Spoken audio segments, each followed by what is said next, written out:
안녕하세요. 연금박사 이용주입니다. 반갑습니다. 오늘도 월요일 저녁 9시 연금박사 라이브 방송에 참여해주시는 여러분들 감사드립니다. 계속 들어오세요. 빨리빨리. 자, 대한민국에서 연금에 대한 모든 궁금증을 해결해드리는 방송, 라이브 방송. 매주 월요일 저녁 9시 우리 구독자분들과 또 시청자분들과 함께 하고 있습니다. 전국에 보면은 요즘 이제 연금에 대한 관심이 많아지시죠. 오늘 국민연금 지금 발표도 개혁안에 대한 또 발표도 나고 재정계산 결과가 나와가지고 지금 난리가 났는데 여러 가지 연금에 대한 관심이 높아지는 그런 추세입니다. 근데 연금에 대해서 어디 물어볼 데가 없잖아요. 그죠? 하나하나 개별적으로 그냥 해당하는 그 국민연금 공단이나 주택금융공사 물어보면 되겠지만 전체적으로 종합적인 포트폴리오라든가 종합적인 연금 상담을 할 수 있는 곳 연금박사 상담센터밖에 없다는 거 여러분 알고 계시죠?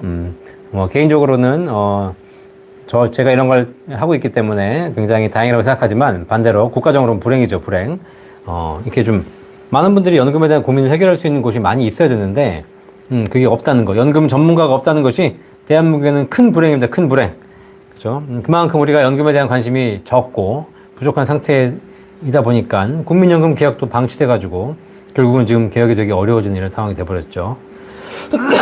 자, 그래서 여러분 연금에 대한 모든 궁금증은 저희 연금박사 상담센터가 해결해드리고 있으니까 매주 월요일 저녁에 오셔가지고 모든 궁금증 다 해결해 가시면 되겠고요. 혹시라도 좀 잘 해결이 안 되는 게 있다 그러면 저희 센터 1800-3624 전화 주시면 저희 연금박사 상담센터에서 전문가들이 여러분 연금에 대한 모든 궁금증 해결해드리고 있으니까 걱정 마시고 연금에 대해서 진짜 궁금하다.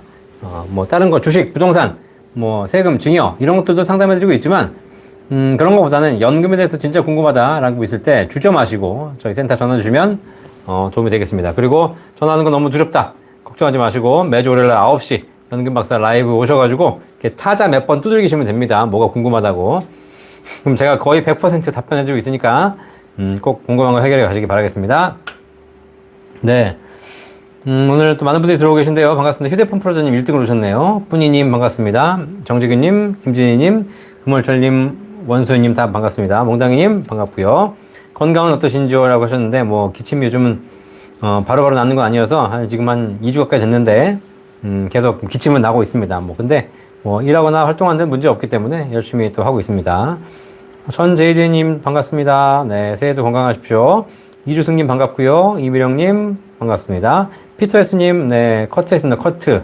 근데 분명히 제가 커트할 때 미용사한테 0.5cm만 깎아라. 제가 다듬어만 달라. 이렇게 얘기했는데 저한테 물어보더라고요.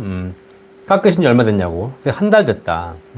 그럼 한 달 됐지만 2주밖에 안 된 걸로 깎아달라 그랬는데 그 미용사분이 한 달 넘게 깎아버렸어요. 내가 가만 안 뒀으면 2달 넘게 깎았을 거 아닙니까? 가만 얘기 안 했으면 군대 갔을 거고. 네. 하여튼 그래서 단정하게는 됐습니다만은 또 너무 젊어 보이는 것도 안 되잖아요. 또 이 나이에. 나이가 50인데 반백년인데 이제 너무 젊어도 안 되니까요. 네. 미래김님 반갑습니다. 고은님 반갑습니다. 셀틱 글래스코님 또 오셨네요. 반갑습니다. 감기 점차 나아가고 있습니다. 셀틱 글래스고가 이게 축구팀 이름이라 축구팀 그죠? 네. 저는 처음에 이게 뭔가 했는데 축구 좋아하시는군요. 공릉광릉님 반갑습니다. 문수영님 반갑습니다. 안뚜벅님 반갑습니다. 안진만님 반갑고요. 옐로우님 반갑습니다. 살모님 반갑고요. 네, 푸른하늘님 IRP 가입은 소득이 있는 날 죽는 날까지 가입 가능합니다. 네, IRP 가입은 소득만 있다면 증명만 된다면. 큰손님 반갑고요. 스컷님 반갑습니다. 강명수님 반갑습니다. 네, 로운이 아빠님 이제 또 여러 가지 또 질문 주셨네요. 네, 저는 분양권 투자가 최근 손해가 발생하여 급전이 필요한 상황입니다. 그리하여 회사의 DB형 퇴직연금을 깨고 DC형 퇴직금으로 전환하여 퇴직금 중간정산 받을 계획을 세우고 있습니다. 그런데 아내는 연금이 사라진다 하여 반대합니다. 저도 반대입니다. 저도 반대. 네.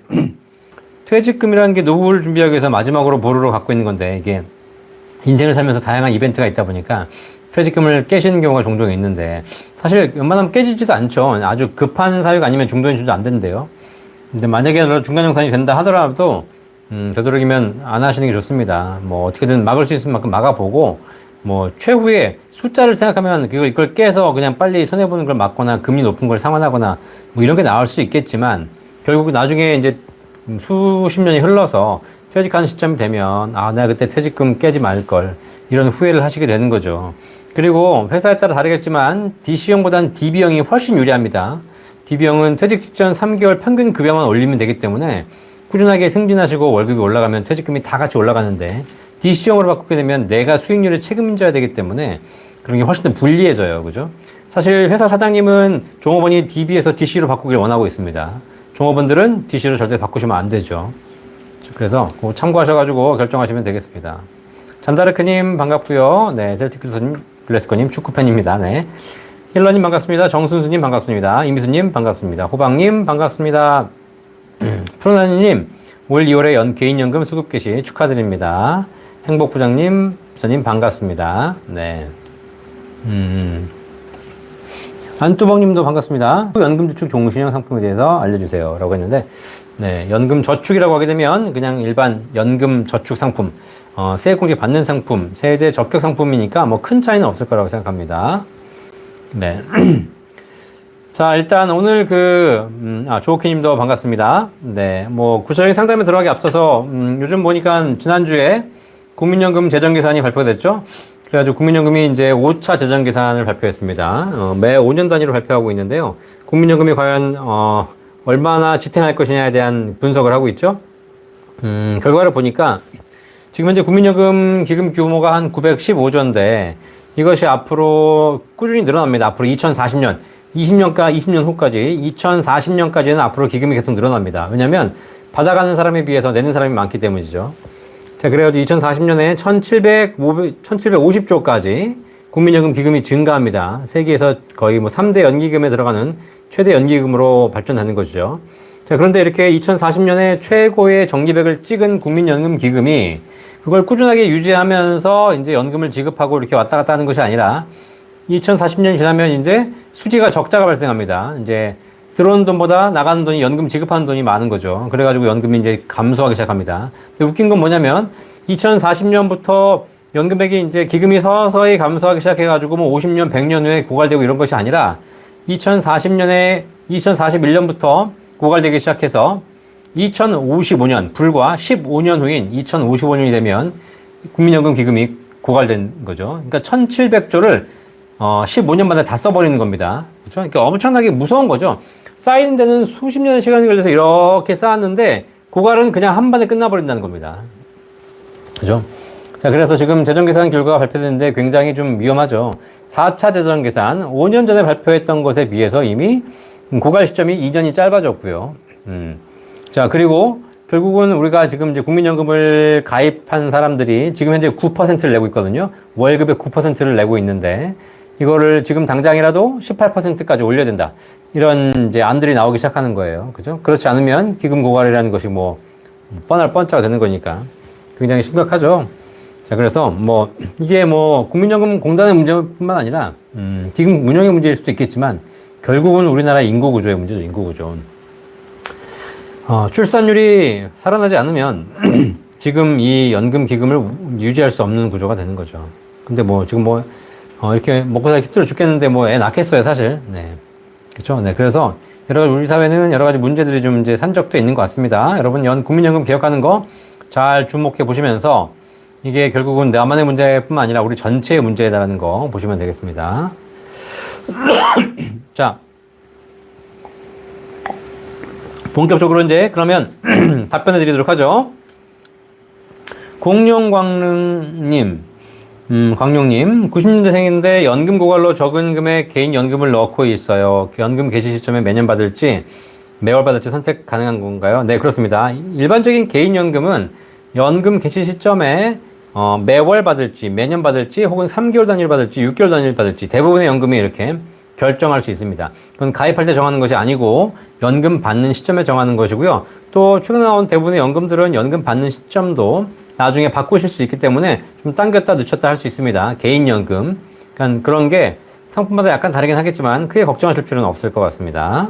김태라님 반갑습니다. 손감년님도 반갑습니다. 김진희님, IRP에서 연금 수급 시에 1200만 원 넘으면 세금 내야 하는데 수급 순서를 스스로 정할 수 있는지요? 아니면 수급 순서가 고정인가요? 예를 들면 연 1440만 원 수급할 때 1200만 원 운영 수입으로 나머지는 추가 납입한 비과세 연금으로 수급하도록 그때그때 스스로 정해서 받을 수 있는지요? 네, 수급 순서 정하실 수 없고요. 연금 받는 순서가 IRP 계좌 내에 세액공제 받은 원금도 있고 받지 않은 추가 납입한 부분도 있고 거기서 발생하는 수익도 있고 여러 가지가 존재하거든요. 자, 그런데 일단 연금이라는 것이 일찍 받으면 세율이 올라갑니다. 5.5% 원천징수하고 70세가 넘어가게 되면 4.4, 80세가 넘어가게 되면 3.3으로 이렇게 줄어들거든요. 원천징수율이. 자, 그러다 보니까 수급 순서를 내가 정할 수는 없지만 그래도 최대한 그 연금 받으신 분들의 유리한 순서로 나옵니다. 그래서 세액공제 받지 않은 원금이 먼저 나오고요. 그 다음에 이제 뭐 수익이라든가 세액공제 받은 원금들이 나오기 시작한 거죠. 자, 그래서 지금 우리 김진희님 말씀하신 대로 내가 이렇게 막 금액을 조절해서 받을 수 있는 건 아니지만 결국은 그 세액공제 받지 아니한 원금 1200이 합산되지 않는 부분들이 먼저 다 나옵니다. 그리고 나머지 마지막에는 진짜 1200에 해당되는 금액들만 남아 있거든요. 그래서 거기서 받기 때문에 그 당시에 이제 이미 다 앞에 거 1200에 해당하지 않는 부분들은 다 받아버렸기 때문에 이 뒤에 거 가지고 따로 조정하실 수는 없는 거죠. 어쨌든 1200만 원이 안 넘어가게 하셔야 되는 거죠. 그 이전에 세액공제 받지 않은 원금은, 받지 않은 원금은 1200을 받든 1억 2천을 받든 상관없습니다. 그건 어차피 세금 과세 대상이 아니기 때문에. 그렇죠. 그래서 이 1200이란 결국은 세액공제 받은 원금과 연금 계좌에서 발생한 이자 부분만 얘기하는 것이고 이건 제일 늦게 나온다 라고 보시면 되겠습니다. 자, 휴대폰 프로님 말씀하신 대로 좋아요 먼저 눌러주시고요. 그리고 들어오시면 감사하겠습니다. 들어오시면 그냥 막 들어보자 라고 하는 것이 아니라 우리나라의 연금박사 라이브 연금에 대한 모든 궁금증을 해결해주는 방송이니까 좋아요 누르고 시작해 주시기 바라겠습니다. 감사합니다. 푸른하늘님, 이것을 IRP로 바꾸는 게 좋을까요? 근로소득은 곧 없어집니다. 월세 소득이 있는데 이것을 어떻게 굴리는 게 좋을지 모르겠어요 라고 하셨습니다. 네. 푸른하늘님, 연금 개인연금 받으시는데 개인연금을 IRP로 바꿀 수 없습니다. 그쵸? 네, IRP 내가 개인적으로 추가 납입을 할 수 있으나 뭐 개인연금 만기된 거를 IRP로 뭐 전환하고 이런 게 아니기 때문에 상관없고요. 그리고 소득이 곧 없어진다면 굳이 IRP로 들어갈 이유가 없죠. IRP에 추가 납입하시는 부분, 내가 개인적으로 불입하시는 부분들은 소득이 있는 사람들이 거기다가 납입해서 연말정산 시에 세금 환급받거나 종합소득 시에 세금을 환급받는 것이 목적이기 때문에 그런 차원에서 보시면 소득이 곧 없어진다면 굳이 IRP로 더 넣으실 이유가 없는 거죠. 세액공제도 받지 못하는데 굳이 들어갈 이유가 없잖아요. 그죠? 월세 소득이 있으시다면 월세 소득에 대해서 세액공제 받을 수 있습니다. 그러면 IRP 조금 더 활용하시면 되겠습니다. 오영수님 감사합니다. 고은혜님, 청약저축통장 이율이 낮은데 해지하고 예금이나 적금이 낫지 않을까요? 현재 집값도 하락세라 청약도 의미 없을 듯 합니다. 라고 하셨는데 청약저축통장은 이자율 보고 가입하시는 게 아니라 이것이 나중에 청약할 때에 일정한 가점을 드리는 기회를 드리는 거잖아요. 그죠? 자, 그럼 우리나라 뭐 지난 수십 년 보시면 아시겠지만 청약통장이 별로 의미가 없었던 시절도 있었고 반대로 지난 2, 3년 동안은 막 그냥 그 거의 청약시장이 불붙어서 청약통장 하나 때문에 뭐 거의 희비가 엇갈리는 경우도 많이 있었어요. 그죠? 자, 그런데 지금 부동산 가격이 또 하락하면서 갑자기 또 청약시장이 또 주춤하니까 청약통장의 의미가 없어지죠. 자, 여러분 꼭 아실 게 있습니다. 연금이든 주식이든 부동산이든 청약이든 모든 관계없이 시장은 끊임없이 변화합니다. 금리가 오르기도 하고 떨어지기도 합니다. 주식이 오르기도 하고 떨어지기도 하고 왔다 갔다 합니다. 그죠? 이런 상황에서 수십 년을 보면 그때 상황이 막 달라지고 갑자기 뭐 하늘을 높은 줄 모르고 올라갈 것 같던 주식 부동산이 하루아침에 떨어지기도 하고 또 이렇게 떨어져서 다 그냥 지구는 멸망할 것처럼 보이다가도 다시 또 뭔가 호재가 생기면 다시 또 올라가기도 하고 이걸 반복하거든요. 자, 그런데 이럴 때마다 우리가 일희일비하거나 이럴 때마다 이럴 땐 깨고 저럴 땐 하고 다시 하고 또 이럴 땐 또 다시 하고 또 막 살리고 이렇게 반복하시면 안 된다는 겁니다. 그죠? 만약에 여러분들이 뭐 주식을 하든 부동산을 하든 연금을 하든 마찬가지 하기로 했으면 꾸준하게 가야지 뭐 이랬다 저랬다 시장이 좋으니까 좀 하다가 아니면 또 안 하다가 이거 굉장히 잘못된 생각이거든요. 이해되시겠죠? 최근에 보니까 그런 것도 있어요. 국민연금 때문에 기초연금 못 받는다. 그래가지고 국민연금을 막 깨거나 국민연금을 막 뭐 납입을 줄이거나 뭐 이러신 분들 계신다는 거죠. 국민연금은 평생 받는 거고 기초연금은 왔다 갔다 하는 거거든요. 제도가.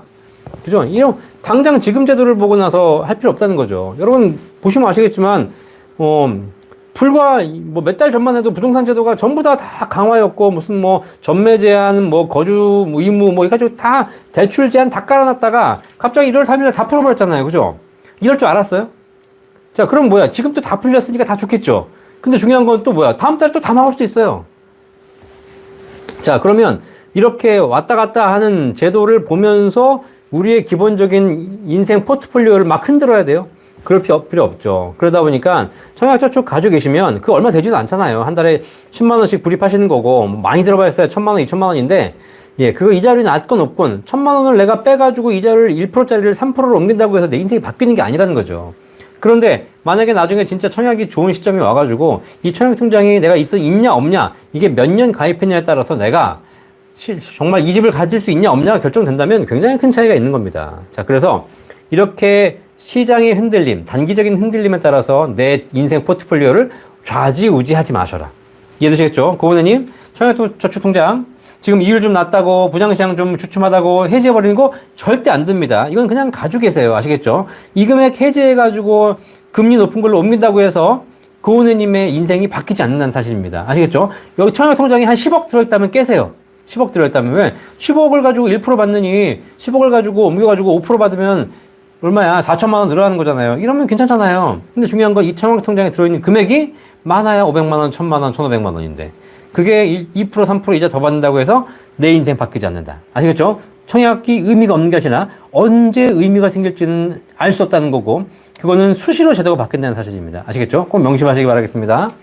진종호님 반갑습니다. 몽당이님 날짜를 정해 뵙게 되면 그날이 연금 가입하는 날인가요? 라고 하는데 아니면 다시 연금 날짜가 정해지는 건가요? 10일에 연금 받는 날이면 해서요. 국민연금이 25일에 받으니 개인연금은 11일에 좋겠는데요. 네. 자, 연금은, 개인연금은요, 제가 방송에서 말씀드렸죠. 개인연금 가입하는 날, 달 말고, 내가 예를 들면, 뭐, 오늘 1월 20일이다. 그러면, 나중에 내가 연금 받게 될 때, 내가 가입한 날짜가 20일이기 때문에, 매달 20일 날 연금 받게 됩니다. 이해되시겠죠?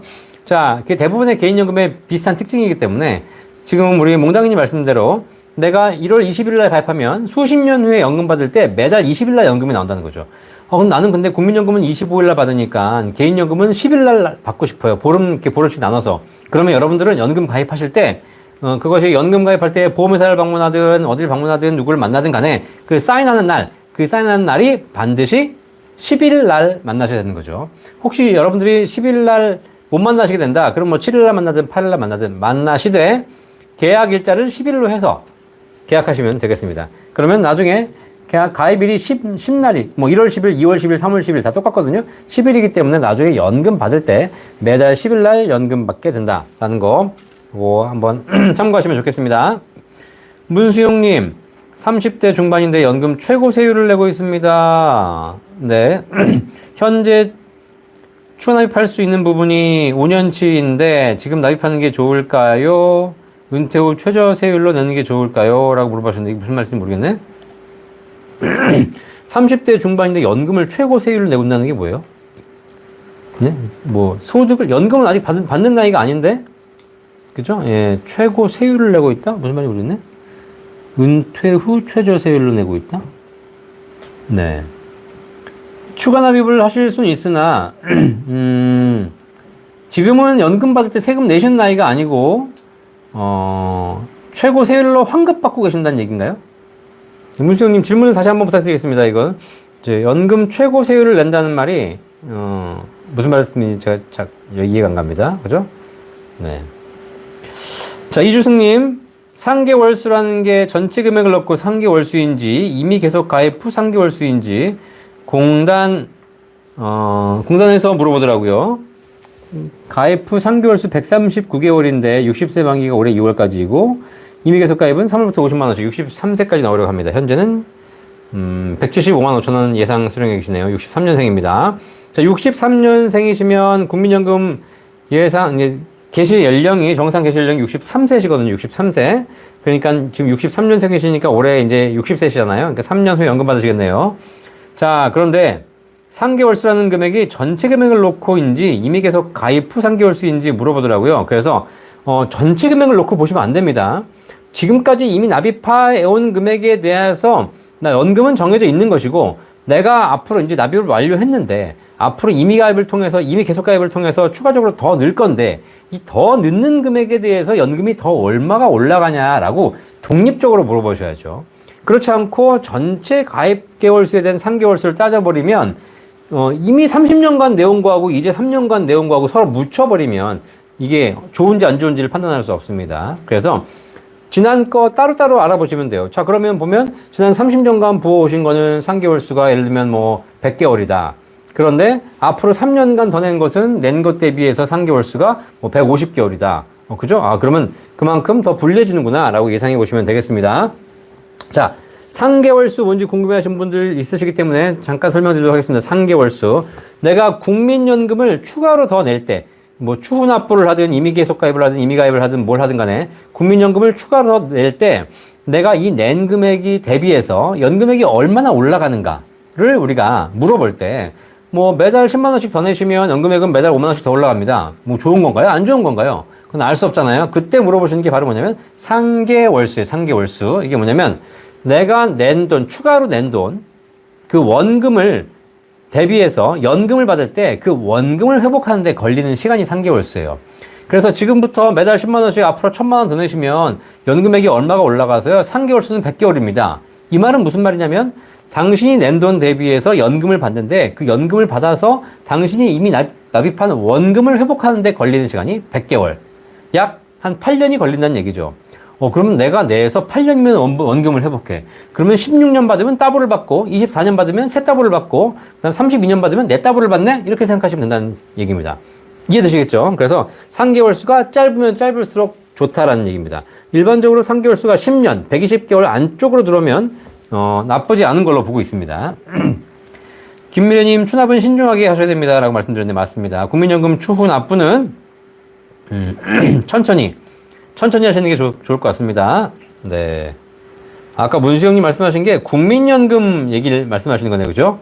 자, 우리가 연금 얘기하실 때 연금이라고 하시지만 연금은 기초연금, 국민연금, 퇴직연금, 개인연금, 연금저축, 주택연금, 농지연금 굉장히 많은 연금이 있습니다. 제가 연금을 가입하고 있는데요. 라고 하셨을 때 그 연금이 무슨 연금인지 꼭 얘기해 주셔야 돼요. 자, 그래서, 국민연금을 최고로 구간을 내고 계시다면, 지금 추후 납부 하시는 방법도 있겠지만 은퇴 후에 납입 60세 이후에 하시는 것도 방법이겠죠. 미리 하시는 건 어쨌든 별로 좋지 않습니다. 나중에 금액을 제가 결정할 수 있으니까 국민연금 추후 납부는 최대한 늦춰서 하시고 미리 하시는 건 그렇게 추천드리지 않습니다. 왜? 지금 하나 나중에 하나 연금액 증가되는 게 큰 차이가 없거든요. 그리고 설령 일찍 할 수도 있겠지만 지금 하셨다가 만약에 내일 돌아가시면 그 돈 날리는 금액입니다. 아시겠죠? 그러니까 충분히 살아보고 추후 납부하셔도 된다. 그 전까지 추후 납부 제도가 없어지지 않는다면 계속 미루시는 게 오히려 더 좋을 거라 생각이 듭니다. 행복해요님, 연금보험 있다고 하던데 어떤가요? 라고 하셨는데, 예, 연금보험이 나왔죠. 이게 바로 뭐냐면, 5년까지는 약 4.6%인가? 연복리로 일정한 수익률을 부리게 해드리는 상품입니다. 물론 사업비 공제하고 나면 약간 떨어지겠지만, 그래도 일정 정도 5년까지 확정 이율을 드리고, 5년 이후에 이제 연금으로 전환하거나, 혹은 일정한 기간 공시이율로 운영한 후에 연금 받을 수 있는 방법이세요. 그죠? 네. 나쁘지 않습니다. 그래서 혹시나 내가 만약에, 당장은 연금 받을 필요가 없는데 한 5년 후에 받아야 되겠다. 그죠? 예, 일시불로 그리고 받고 싶다. 그리고 연금 받는 방법도, 종신으로 받을 수 있고, 확정 기간으로 받을 수 있고, 상속형으로 받을 수 있고, 다양한 연금 방법을 선택하고 싶다. 이렇게 하셨을 때, 지금 나와 있는 상품 중에서는 괜찮은 상품입니다. 물론 최저보증연금이라든가 이런 5% 연금, 7% 연금에 비해서는, 연금액은 좀 떨어집니다. 하지만, 나름대로 또 여러 가지 연금 받는 방식도 다양하게 선택할 수 있는 장점이 있기 때문에 그런 부분 5년 후에 받으시겠다고 하신 분들에게는 굉장히 좋은 대안이 될 수 있다라고 보시면 되겠어요. 그죠? 네. 뭐 해당하는 궁금한 게 있으시면 언제든지 저희 연금박사 상담센터 1800-3624 전화 주시면 저희 연금 전문가들이 연금에 대한 모든 궁금증 또 연금 상품에 대한 분석 또 이런 거 다 해결될 테니까 걱정하지 마시고 언제든지 저희 센터로 문의해 주시면 다 알려드리도록 하겠습니다. 자, 우리골 아이들님, 저는 61년생은 금년은 1년 연기되었는데요. 그렇죠. 개혁이 되면 또 받지 못하나요? 라고 하셨는데, 연금 개혁이 되면 연금 개시 연령이 늦춰질 것이고, 납입액도 올라갈 것이고, 연금액도 약간 줄어들 수 있고, 여러 가지 좀 많이 변화가 생기겠지만, 그래도 61년생이시면 이미 연금 개시를 이제 1, 2년밖에 안 남았기 때문에 이런 분들에게 뭔가 불이익이 생기지는 않을 거고요. 사실상 이제 더 내야 되고 덜 받아야 되고 늦게 받아야 될 사람들은 제가 보기엔 젊은 사람들이 될 거라는 생각이죠. 그렇죠? 네, 그래서 우리 꼴 아이들님 61년생 분은 걱정하시지 않으셔도 될 것 같고 중요한 건 이 방송을 대부분 안 보고 있는 젊은 사람들이 걱정해야죠. 그죠? 네. 그러니까 어쩔 수 있겠어요. 뭐 지금 인구 구조가 이런 상황에서 이미 받고 있는 사람을 받고 있는 사람 걸 깎을 수는 없으니 지금 이제 받을 사람 거 앞으로 받을 사람 걸 깎아야지 이제. 그리고 뭐 어쩔 수 없습니다. 네. 뭐 개혁하겠다는데 어떻게 하겠어요? 데모 한번 하고 또 그다음에 좀 꾹 참고 지내야지 이제. 네, 김미래님, 저희 남편 내년에 국민연금 받는데 어렵게 추납했는데 그거고 수입이 있으면 국민연금 깎인다네요. 맞습니다. 어렵게 추납해서 연금 받으시겠지만 국민연금 정상 개시 연령 이후에 소득이 현재 기준으로 월 한 250만 원 이상의 수입이 있으시면 네, 국민연금이 감액되기 시작합니다. 그래서 한 월 수입이 한 500만 원, 700만 원 넘어가시게 되면 국민연금이 절반까지 감액됩니다. 자, 이런 분들은 방법이 있어요. 방법. 소득이 있으면서 감액당하면서 국민연금 받지 마시고 그냥 5년 연기하시면 됩니다. 5년 연기. 5년 연기하시게 되면 연기한 기간 동안 1년에 7.2%씩 연금액이 늘어나기 시작합니다. 그죠? 안 받고 있으니까 늘어나기 시작하는 거죠. 그래서 5년 연기하면 100만 원 받을 연금이 136만 원으로 늘어나게 됩니다. 그때부터 받으시면 돼요. 그리고 5년 지나서 연금 받으시게 되면 그때부터는 소득이 있더라도 국민연금이 감액되지 않습니다. 아시겠죠? 그렇기 때문에 굳이 내가 감액당하면서 일찍 받아야 될 이유가 없는 분들은 최대한 늦춰 받으시면 되겠습니다. 네, 우리 꼴아이님 61년생 걱정하지 않으셔도 되고요. 최현남님 반갑습니다. 댄디제이님 좋아요 감사합니다. 좋아요 눌러주세요. 좋아요 100명 갑시다. 자, 스코님 개인 사업자입니다. 건강보험료 국민연금 계산 시 매출에서 비용 공제한 순소득 기준인지 매출 기준인지 궁금합니다. 네, 그렇죠. 건강보험료는 건강보험료뿐만 아니라 모든 사회 국가에서 판단하는 기준 중에 사업에 대한 소득은 이 소득은요 수입금액 기준이 아니고 거기서 비용을 공제한 소득금액 기준이라는 거고 알고 계시면 되겠습니다. 아시겠죠? 뭐 수입은 10억인데 비용이 9억이다. 그러면 1억을 기준으로 보는 거죠. 1억을 기준 아시겠죠? 자, 그래서 그런 걸 본다라고 보시면 되겠습니다. 절대 수입금액 전체를 보지는 않습니다. 김대원님 안녕하십니까? 3년 전 회사를 퇴사해서 현재 건보료 지역가입자인데 국민연금 관련 문의가 있습니다. 작년에 금리가 올라 이자소득으로 1,800만 원 정도를 수령하였는데요. 2천만 원 이하 이자소득도 국민연금 납부 대상인지 아니면 대상이면 월 얼마를 납부해야 하는지 궁금합니다. 현재 이자소득 외 다른 소득은 없습니다. 라고 하셨습니다. 네. 이자소득이 지금 2천만 원 이하면 금융종합과세의 대상이 되지 않고 그리고 분리과세하고 종료되는 것이고요. 2천만 원 초과가 되면 종합과세 대상이 되는 것이죠. 자, 그런데 이거는 소득세를 계산할 때 종합과세 대상이냐 아니냐를 판정하는 기준이지 이미 소득이 1,800만 원 있으신 겁니다. 아시겠죠? 자, 그러면 건강보험료 같은 경우에는 소득이 1,800만 원 있기 때문에 1,800만 원에 해당하는 건강보험료 내셔야 됩니다. 아시겠죠? 이게 무슨 뭐 2천만 원 이하는 안 잡아주는 거 아니나요? 1,000만 원 이하는 안 잡아주던데요. 이런 얘기는 무슨 얘기냐면 건강보험 피부양자 자격을 결정할 때 뭐 금융소득이 1,000만 원 이하면 안 잡아주겠다. 뭐 이렇게 결정하는 것이지 실제로 그런 것과 관계없이 소득이 있는 것에 대해서는 전부 다 건강보험료의 산정 대상이 됩니다. 아시겠죠? 자, 그래서 이자소득이 있으시면 건강보험료 내셔야 됩니다. 얼마가 내셔야 되는지는 뭐 알 수 없지만 그 소득 구간이 다 있거든요. 대략적으로 봤을 때 건강보험료가 소득액의 약 7.8%, 약 7에서 8% 정도가 건강보험료라고 생각하시면 되니까 내가 예를 들면 뭐 한 달에 100만 원 정도의 소득이 있다. 그러면 한 달에 7만 원 정도 혹은 8만 원 정도 건강보험료가 나온다라고 보시면 되겠습니다. 이 정도 비율인데 이제 직장가입자는 절반을 회사가 내주죠. 하지만 이제 지역가입자는 본인이 다 내셔야 되는 거죠. 그렇게 보시면 되겠습니다. 자, 순호님 반갑습니다. 빅토리 짱님 20세 자녀 국민연금 9만 원 추납제도 하는 게 좋을까요? 네, 20세 자녀면 국민연금을 임의 가입으로 9만 원 가입시켜 주시고 한 달치만 내주시고 나머지 내지 마시고 그리고 그냥 나중에 버티셨다가 나중에 추후 납부를 할 수 있는 방법을 찾아보시면 되겠습니다.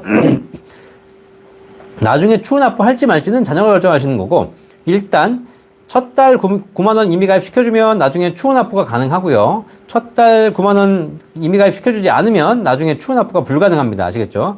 자, 그거 꼭 한번 챙겨보시기 바라겠습니다. 하미숙님, 안녕하세요. 비과세 한도가 없었던 시기, 2012년에 방카슈랑스로 들었던 저축보험을 연금으로 전환해서 받을 수 있다고 나오는데, 30년 확정형으로 받으면 20년쯤 지나 내 원금을 다 받은 이후에는 이자 소득세를 내면서 받아야 하나요? 아니면 비과세가 계속 적용돼서 상관이 없는 건가요? 라고 하셨는데, 자, 저축보험을 연금으로 전환하는 경우에는 이 상품들은 대부분 다 기존 상품 내에서 상품이 변경되지 않고 연금으로 받으신다면 기존 비과세 한도를 적용받을 수 있습니다. 자, 근데 이거 상품에 따라 약간 다를 수 있으니까 참고해 보시면 되겠어요. 기본적으로는 기존 상품에서 변환하지 않고 기존 상품 내에 있는 연금 전환 기능을 활용하신다면 그냥 내가 낸 원금을 다 받는다 하더라도 원래부터 비과세로 가입하셨기 때문에 세금 없이 받을 수 있을 겁니다. 자, 그런데 그게 아니라 저축보험을 해지하고 다시 연금으로 재가입하는 경우도 있어요. 이런 경우는 지금 현재 비과세 기준을 적용한다라고 보시면 되겠어요. 그러니까 그냥 아마 그 회사에 물어보시면 보험회사에 전화해 보시면 알 수 있을 것 같습니다. 방카슈랑스로 가입했다고 하셔가지고 은행에 전화하시면 안 돼요. 은행은 몰라요. 방카슈랑스로 가입한 그 상품의 보험회사에 전화하시면 됩니다. 자, 김현숙님 반갑습니다. 네, 여기 또 들어오셨네요. 네, 결정에 도움 주셔서 감사합니다. 좋은 결정하시길 바라겠습니다. 전JJ님, 국민연금 기대도 안 합니다. 라고 하셨는데, 기대는 하셔야죠. 기대는 안 하지만, 어쨌든 국가가 어떻게든 뭔가 해내지 않겠습니까? 행복부자님, 진실된 말씀 감사합니다. 진실되게 말씀드리려고 노력하고 있습니다. 네. 캐리머신님, 안녕하세요. 저금리 시대에 낮은 퇴직연금 수익률이 문제가 되었습니다. 현재 고금리 상황인데 퇴직연금 수익률이 개선될지요? 라고 했는데, 퇴직연금 수익률이 문제가 된 게 아니라 우리나라 주식, 펀드 이런 것이 다 안 좋아지면서 전체적으로 퇴직연금 가입자 중에서 투자하신 분들 모두 다 안 좋아졌죠. 오히려 지금 퇴직연금 같은 경우에 예금식으로 고금리 상품 가입하신 분들은 오히려 기회잖아요, 기회. 그죠? 네. 자, 그러니까, 자, 이건 뭐냐면, 퇴직연금 수익률이 개선되고 안 개선되고는 어쨌든 가입자 본인의 판단에 따라 달라지는 것이다. 아시겠죠? 왜냐면 옛날에는 퇴직금을 내가 운용할 수 없었기 때문에 그냥 회사에서 불려주는 대로 맡긴 대로 가야 되는 것이고, 근데 DB형이라든가 일반 퇴직금은 수익이 나건 안 나건 나는 상관없거든요. 종업원은 상관없습니다. 수익이 나건 안 나건 그 고민은 사장님이 하시는 것이지 종업원은 고민하지 않고, 종업원은 열심히 일해가지고 퇴직 직전 3개월 평균 급여만 올리면 내 퇴직금은 최고로 해서 받아 나올 수 있는 거였거든요. 그런데 퇴직연금 수익률이 고민하시는 경우라면 DC형으로 내가 직접 운영하고 계시거나 아니면 퇴직 이후에 퇴직금을 수령해야 내가 운영하고 계시거나 IRP에서 이런 경우지 않습니까? 이런 경우에는 수익률 개선은 국가의 역할, 시장의 역할이 아니라 본인의 역할이죠. 자, 그러면 이 캐리머신님 질문은 이런 거죠. 앞으로 주식시장이 좋아질까요? 이런 질문이라는 겁니다. 그죠? 앞으로 주식시장이 좋을지 안 좋을지는 아무도 모르는 거죠. 아무도. 자, 그러면 좋을 것 같다고 생각하시면 주식형 비중을 높이시면 되는 것이고, 나쁠 것 같다 그러시면 현재 고금리 상황이니까 약간의 금리가 높은 예금 상품으로 옮겼다가 1, 2년 후에 다시 또 투자를 시작하셔도 되는 상황인 것 같습니다. 자, 이걸 알 수 없는 것이고요. 앞으로 금융시장이 지금 이제 저점을 지났다고 하니까 언제 상승할지 언제 회복될지는 모르겠지만 점차 개선되지 않을까 생각하고 있습니다. 좀 시간은 많이 걸리겠죠. 원래 한번 이렇게 급등 급락이 있었잖아요. 그럼 다시 또 이렇게 급등 급락이 오는 것이 아니라 서서히 또 한 몇 년 걸립니다. 길게는 2, 3년, 많게는 10년까지도 걸릴 수 있는 거죠. 본 광고는 생명보험 광고 심의 기준을 준수하였으며 유효기간은 심의일로부터 1년입니다. 자, 우리골 아이들님, 저는 61년생입니다. 국민연금이 1년 연기가 되어 금년에 받지 못하고 있습니다. 국민연금이 개혁이 되면 언제 연금받을 수 있습니까? 라고 하셨는데, 네. 국민연금이 1년 연기가 되어 금년에 받지 못하시는 건 아니시고요. 61년생부터, 그쵸. 이번에 연기가 된 것이 아니고, 10여 년 전에 연금 개혁하면서, 그때 61년생부터 64년생까지는 63세부터 받으시게 됩니다. 라고 돼 있어서, 원래 정상 개시 연령이 이제 63세시니까 내년 2024년에 받으시게 되겠죠. 그쵸? 그거는 수십 년 전에 개혁할 때 바뀐 내용이기 때문에, 요번 개혁이 된다고 해가지고, 이미 그 확정된 내용을 바꾸지 않을 거니까 걱정하지 않으셔도 됩니다. 국민연금 100만 원 이상 받으면 기초연금 받을 수 없습니까? 라고 하셨는데, 기초연금은 우리나라 어르신들 중에서 하위 70%, 그죠? 10명 중에 7명에게 드리고 있는 겁니다. 10명 중에 7명에게 해당되셔야지 기초연금 받을 수 있거든요. 자, 근데, 독거노인, 혼자 사시는 노인 기준으로, 얼마였지? 180만 원인가? 네. 그 다음에, 180만 원, 200만 원, 200만 원.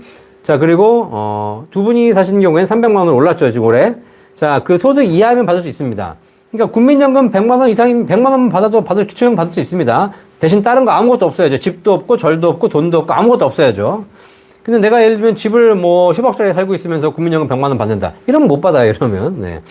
자, 그러니까 국민연금만 보시는 것이 아니라, 재산 다 보고 있기 때문에 내가 갖고 있는 현금, 연금, 보험, 주식, 부동산 다 합쳐서 재산으로 환산해가지고 그 환산되는 금액이 일정 금액 이하여야 되는 것이고, 거기에 국민연금도 포함되기 때문에 국민연금 100만 원 받는다고 해서 받는다 못 받는다가 아니라 전체 재산을 다 같이 좀 분석해 봐야 한다는 얘기입니다. 원수님 연금보험, 네, 제가 보기에 뭐 나쁘지 않습니다. 여러분들이 5년 후에 연금 받을 수 있다라고 하시게 되면 가능하고요. 대신에 이건 일시납만 가능합니다. 일시납만. 매달 내시는 건 안 되고 일시불로만 내실 수 있다는 상품이시고요. 뭐 언제 없어질지 모르겠으니까 잘 확인해 보십시오. 궁금한 게 있으시면 1800-3624 저희 센터 전화 주시면 다 알려드리도록 하겠습니다. 네, 힐러님 9% 최저라고 하셨습니다. 김진희님, 일시납 비적격 연금 고민하고 있습니다. 현재 가장 효율적인 생명보험사는 어디일까요? 라고 하셨는데, 김진희님이 여성이시다. 그리고 한 10년 이상 거치할 생각이 있으시다. 그러면 현재 생명보험사 중에서 제일 좋은 데는, 이게 보험사 얘기하면 안 된대요. 근데 제가 얘기 다 해드리는 거예요. 이게 다 뭐 얘기하면 자꾸 뭐라고 하니까, 금융감독원에서. 근데 어쨌든 뭐, 그럼 내가 뭐 A사입니다. B사입니다. 어쩌라고, 사실. 자, 그래서, 잘 보시면, 좋은 보험사들이 많이 있는데요. 그 중에 비교해 보시면 될 것 같고요. 또 일장일단이 있기 때문에 이렇게 얘기할 수 없기 때문에 꼭 이거는 비교를 제대로 한번 해보시기 바라겠고, 개인 상담이 필요한 부분입니다. 1800-3624. 자, 망고킹공님 안녕하십니까. 김인수님, 박사님 감사합니다. 85년생 연금 가입하고 계시는데 납입 만기된 지 12년이 지났는데 추납이 가능한 상품인지요? 라고 하셨는데, 이거 제가 알 수 없는 부분이죠. 네, 가입한 연금들은 추납입이 연금 개시 전까지는 대부분 추납입이 가능하거든요. 이런 상품들은. 그런데 상품에 따라 이건 다 다릅니다. 그렇기 때문에 요거는 콜센터. 그런데 전화해 보시면, 금융의 콜센터에서 친절하게 안내해 드릴 겁니다. 잔다르크님. 통신연금 개시일이 이번 3월입니다. 만 56세이며 수입이 있습니다. 연기해야 할지요? 아니면 개시해서 재투자해야 할지요? 라고 물어봤는데, 지금 이미 이제 가입하셨고, 연기해서 할 수 있으면 연기해서 하시면 좋겠지만, 만약에 지금 이제 종신연금 가입하셨는데 이게 아마 최저보증 이자율이 그렇게 높진 않을 겁니다. 3%대. 자, 최저보증 이자율이 높다면, 뭐 계속 좋은 연금이니까 잘 받으셔야 되겠지만, 만약에 그렇지 않고 이자율이 낮다. 그러면 종신연금으로 받는 방법도 있고요. 뭐, 예를 들면 10년 확정으로 받는 방법도 있습니다. 이게 종신연금이지만 연금 받는 방법 다 선택이 가능하거든요. 3월이지만 그 전에 연금 개시 직전에 확정 기간으로 받을지 종신으로 받을지 선택할 수 있습니다. 내가 평생 연금이 부족하다면 당연히 평생 연금 가셔야 되는 것이고, 근데 금액이 미미하거나 뭐 그렇다, 수익률이 낮다 그러시면 10년 확정으로 받으셔가지고 그 받은 금액을 재투자해서 나중에 다시 다른 더 좋은 연금으로 가시는 방법도 있을 것 같습니다. 그거는 연금의 수익률에 따라서 좀 달라질 거라고 보여지고요. 뭐 크게 무리가 없으시다면 종신연금으로 평생 받는 것이 가장 안정적인 시스템이죠. 자꾸 수익률 생각하시는 것보다는요. 수선호님, 전 62년생입니다. 지난해 정년퇴직했고요. 현재 연금저축 만기일이 얼마 남지 않아서 연금저축 하나 더 가입하고 싶습니다. 적당한 상품이 있을까요? 라고 하셨는데, 정년퇴직하셨고 연금저축 만기일이 얼마 남지 않아서 하나 더 가입하고 싶습니다. 자, 소득이 있으시다면 연금저축을 통해서 계속 납입을 하면서 세금 환급 받고 연금 준비할 수 있으시죠. 자, 그런데 소득이 없으시다면 연금저축을 더 이상 늘리시는 건 큰 의미가 없습니다.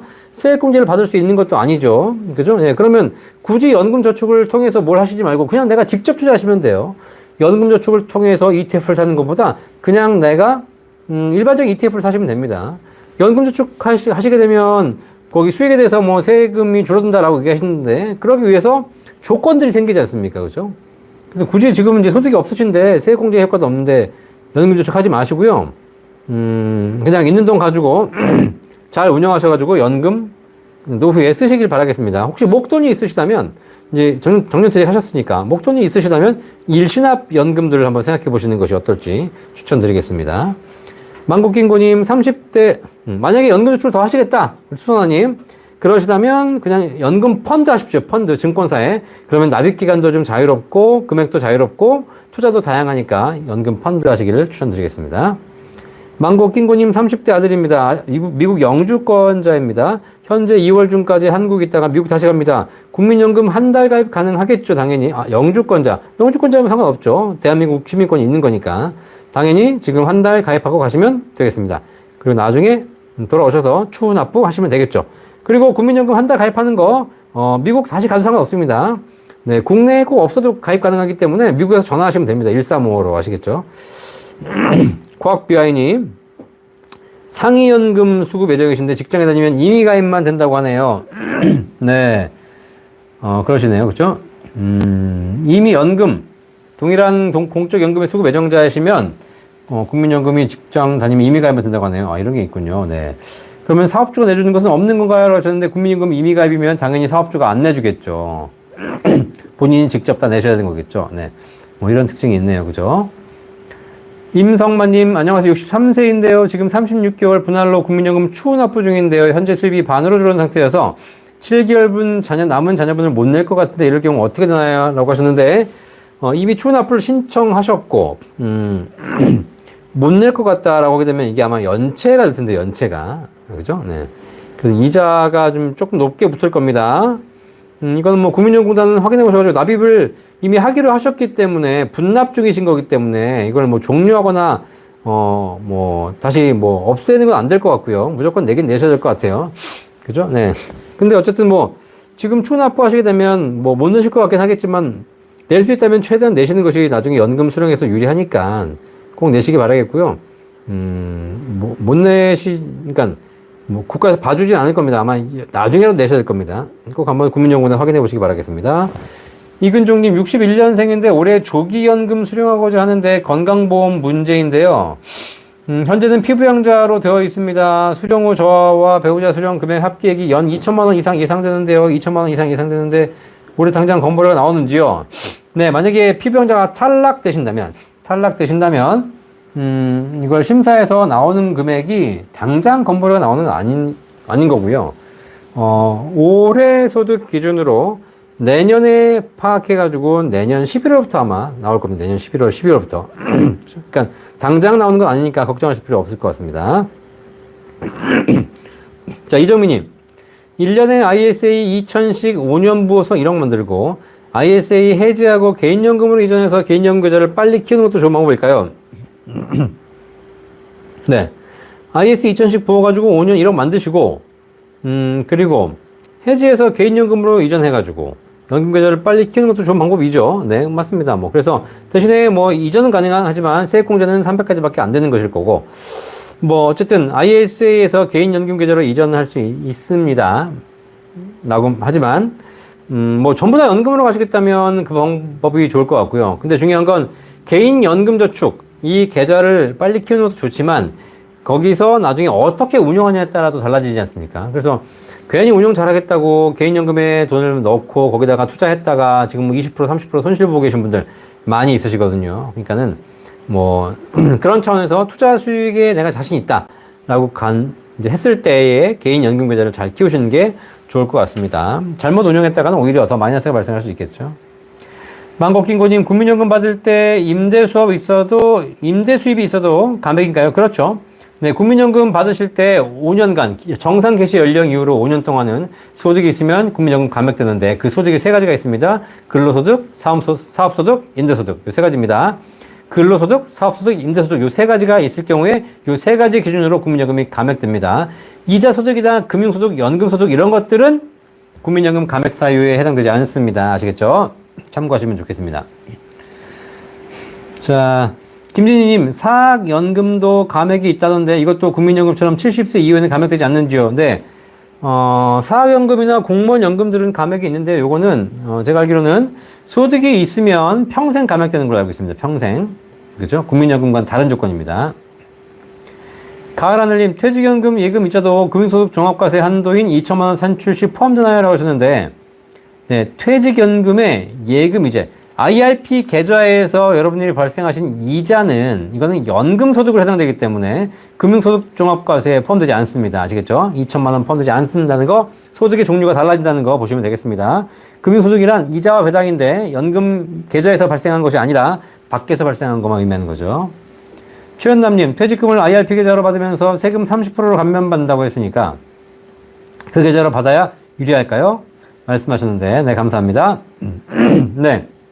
자, 퇴직금을 IRP 계좌로 넣어서 받으면 내가 내야 될 퇴직소득세의 30%를 감면해드리고 연금 수령한 지 10년 지나면 40%를 감면해드립니다. 그러면 내야 될 세금의 30%, 40%를 감면받은 것이니까 굉장히 유리한 조건이겠죠. 자, 그런데 중요한 건 뭐냐면 퇴직소득세 자체가 얼마 안 되시는 분들이 계세요. 예를 들면 내가 퇴직금 1억 받아 나왔는데 근속기간은 20년 정도 했어요. 그러면 이분은 퇴직소득세율이 3%, 5%밖에 안 나옵니다. 자, 그러면 퇴직소득세율이 5% 나왔다는 얘기는 내가 1억 받아 나오면서 500만 원이 세금이라는 거거든요. 자, 그러면 내가 1억 받아 나오면서 일시불로 찾아 나오면 500만 원 세금 띄고 9,500 그냥 갖고 나오면 됩니다. 자, 그런데 얘를 내가 세금을 절세하겠다고 IRP 계좌에 넣어서 연금 받아요. 그러면 IRP 계좌에 넣어서 연금으로 쭉 나눠 받으셔야 돼요. 한 10년 이상. 자, 그런데 받으면서 내가 내야 될 세금, 아까 500만 원 했잖아요. 이 500만 원의 30%를 절세해 주는 거니까 결국은 10년 동안 내가 절세할 수 있는 금액이 150만 원에 불과하다는 거죠. 150만 원. 내가 내야 될 세금이 500인데 350은 내야 되는 것이고 150만 원만 줄여주는데 그 150만 원 줄임을 받기 위해서 나는 10년 동안 연금으로 받아야 된다는 사실이에요. 자, 그렇기 때문에 사실상 퇴직금이 금액이 크지 않고 근속기간이 오래되셔가지고 그 퇴직소득세율이 낮으신 분들은 이 30%, 40% 절세 효과가 거의 없다는 사실이죠. 원래 퇴직소득세 자체가 거의 없기 때문입니다. 자, 그걸 꼭 한번 잘 챙겨보시기 바라겠고요. 내가 그 퇴직하신 분들은 인사팀에 전화해가지고 내가 퇴직할 건데 내 퇴직소득세가 얼마니? 라고 물어보시면 다 알려줍니다. 자, 문수영님. 직업특성상 연말정산을 하지 않는데요. 소득공제되는 IRP와 연금저축펀드 보험 저에게도 메리트가 있을까요? 네. 네, 직업특성상 연말정산 하지 않으신 분들이 몇 분 계시더라고요. 대표적으로 보니까 무슨 그러니까 병원에 계시는 의사 선생님들 보니까 다 그냥 알아서 처리 다 해주고 그렇기 때문에 사실 내가 굳이 연말정산 이런 거 하지 않아도 된다 라고 하셨는데, 이렇게 되는 경우에는 보니까 사실상 내가 소득공제되는, 사실 직업의 특성상 근로소득자든 사업소득자든 IRP나 연금저축 하시게 되면 세제 혜택을 다 받을 수 있습니다. 세제 혜택을. 자, 그런데 연말정산을 내가 안 하는 것, 종합소득 신고를 내가 안 하고 회사에서, 병원에서, 기업에서 알아서 다 해주는 경우가 있어요. 그렇죠? 이런 경우에는 내가 IRP 연금저축을 가입해봐야 누가 좋아? 내가 좋은 게 아니라 어차피 내가 받은 금액은 정해져 있고 회사나 병원이 나에게 돌려주지도 않아. 그런데도 불구하고 내가 그걸 가입해버리면 병원은 그걸 가지고 세액공제 환급 받아가지고 병원이 먹는 거예요. 회사가 먹는 겁니다. 아시겠죠? 네, 그러니까 이런 경우에는 그냥 죽 써서 남 주는 경우다라고 보시면 되겠습니다. 그러니까 이런 경우에는 굳이 하실 필요 없습니다. 네, 네. 해당이 되시는지 모르겠는데 그런 분 특정한 직종들이 있으시더라고요. 알아서 다 해주기 때문에 굳이 하실 필요 없는 케이스들. 김대호님, 건강보험료는 알고 있습니다. 국민연금은 어떻게 되나요? 라고 하셨는데, 김대호님 뭐 물었지? 김대호님이 아까? 김대호님께서 뭘 물어보셨는지가, 네. 네. 건강보험료, 그러니까 이분이 지금 아까 2천만 원 이하의 이자 소득도 국민연금 납부 대상인지요? 라고 하셨고, 국민연금 납부 대상이시고 건강보험료 다 내셔야 됩니다. 네. 맞습니다. 2천만 원 넘었냐 안 넘었냐는 내는 데는 상관없다는 얘기 말씀드렸습니다. 자, 그 다음에 빅토리짱님 감사합니다. 김대호님, 건강보험 말고 국민연금을 연 1,800만 원 이자 소득에 납부한 금액인지 궁금합니다. 국민연금을 연 1,800만 원 이자 소득에 대해서 소득이 잡히시잖아요. 그러니까 소득이 잡히기 때문에 나중에 국민연금 내라고 날라올 겁니다. 네, 왜냐면 올해 1,800이 있다. 그러면 내년 5월에 신고가 들어가잖아요.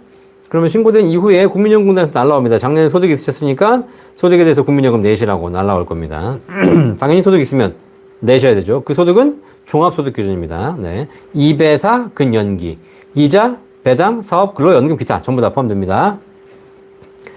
제카님, 56세인데 일시납연금 1억 했고요. 월납 150만원 10년 넣고 5년 거치하고 연금 받으려고 늦은 것일까요? 라고 했는데, 인당 일시납 1억까지 건보료 합산 안 되고 비가 새는 걸 알고 있는데 월납 150만원도 건보료 합산 안 되고 비가 새는 겁니까? 맞습니다. 네. 일단, 세제 비적격 연금보험을 가입하시면서 일시납 1억까지 월 150만원 이하로 각각 다 가능합니다. 각각 가입하신다면 각각 비과세 한도 내에서 가입하셨기 때문에 연금 탈 때 세금 없이 받을 수 있고 세금 없이 받는 이 과세 제외 소득은 건강보험료에 합산되지 않습니다. 그러니까 건강보험료에서 빠지는 겁니다. 만약에 과세 대상으로 가입하셨다면 건강보험료에 합산되고 세금 내셔야 되고 건강보험료 내셔야 되겠지만 비과세 한도 이내에서 가입하셨다면 걱정하실 필요 없습니다. 아시겠죠? 56세인데 가입하셨던 것이 늦었다라고 보는 것이 아니라 뭐 60세도 가입할 수 있고 70세도 가입할 수 있습니다. 다만 연금 개시가 좀 늦춰지긴 하겠지만 요즘은 사실 연금 개시 65세도 좀 빠르거든요. 그래서 70세 이후에 더 많은 연금 받겠다라고 생각하시는 분들은 50대 중후반이라도 걱정하지 말고 연금을 준비하시는 것이 뭐 중요한 거라고 보여집니다. 그렇죠? 사실 뭐 이 돈 이거 안 하면 뭐 하겠어요. 결국 다 날릴 거 아닙니까? 그죠? 네.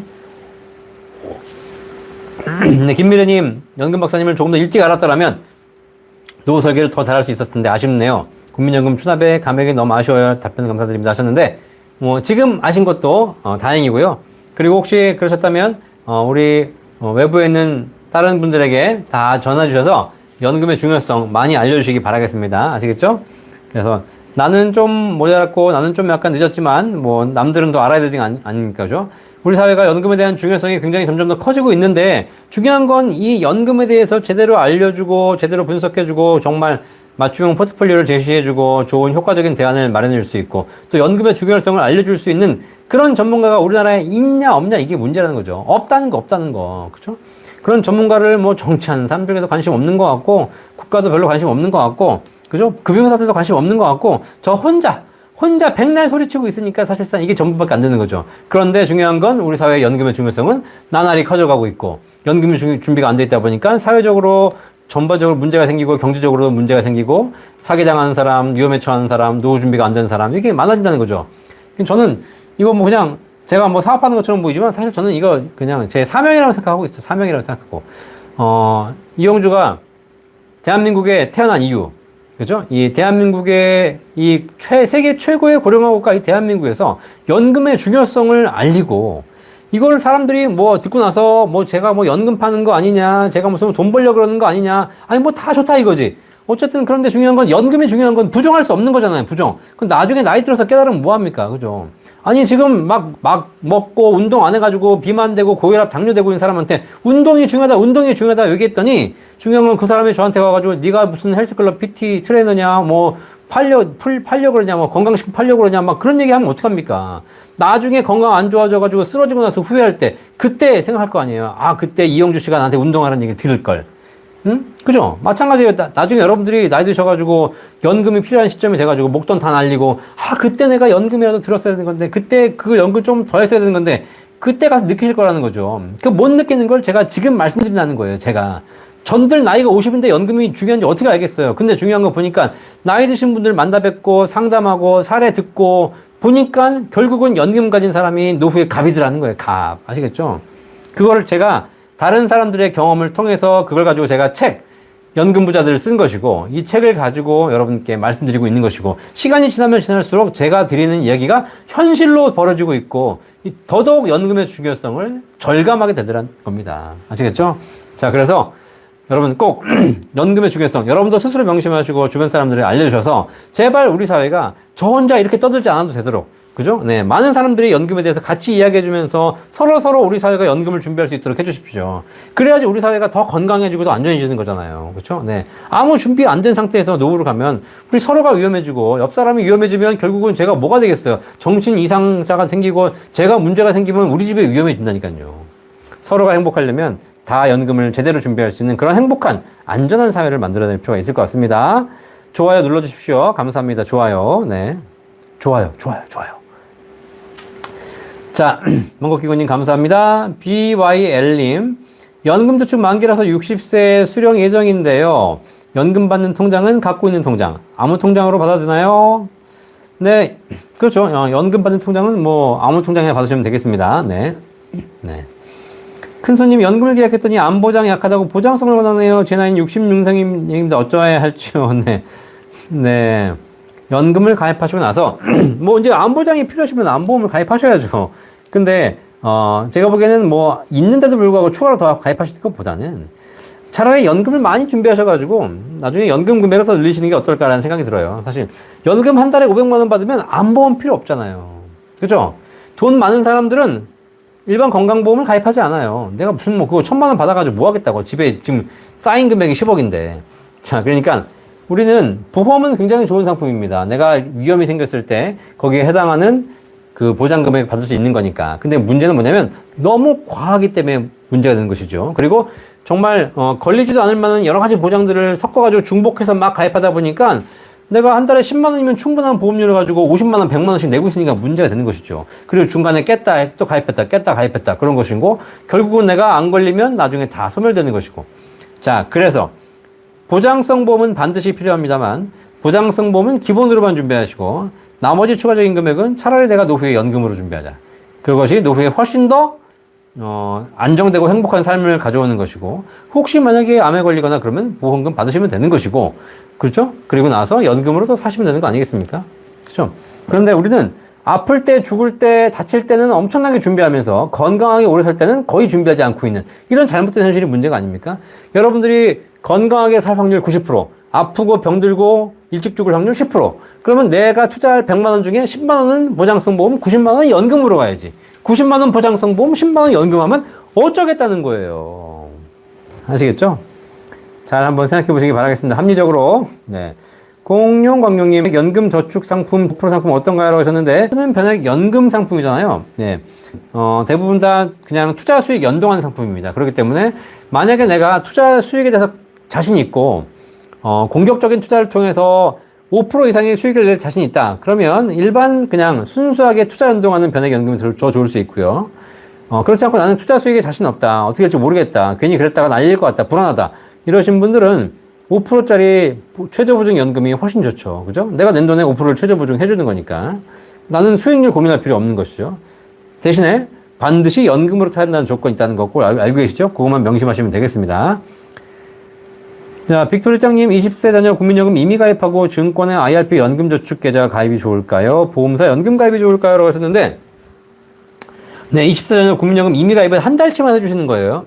한 달치 하고, 그 다음 내비두세요. 나중에 지가 추후 납부하면 되는 거니까 굳이 계속 내주실 필요 없습니다. 그 다음에 증권사의 IRP 연금저축계좌 가입하시는 거 소득이 있다면 연말정산에 세액공제부터 받으셔야 되기 때문에 연금저축계좌라든가 IRP 중심으로 기본적으로 시작하시는 게 좋죠. 그런데 소득이 없다면 뭐 미리 가입해봐야 사실 굳이 뭐 당장 세액공제 받을 수 있는 것이 아니기 때문에 큰 의미는 없고요. 오히려 보험사 연금, 비적격 연금이 더 좋을 수도 있겠죠. 그죠? 그렇게 보시면 되겠습니다. 그러니까 지금 상황에 따라 달라진다는 거죠. 자, 그리고 20세 자녀가 무슨 벌써 연금 가입이에요. 20세 자녀 저축부터 해가지고 집부터 마련해야죠. 이 빅토리 짱님, 우리 20세 자녀 집은 다 해주셨죠? 네. 집 해줬으니까 연금 해주겠지. 그죠?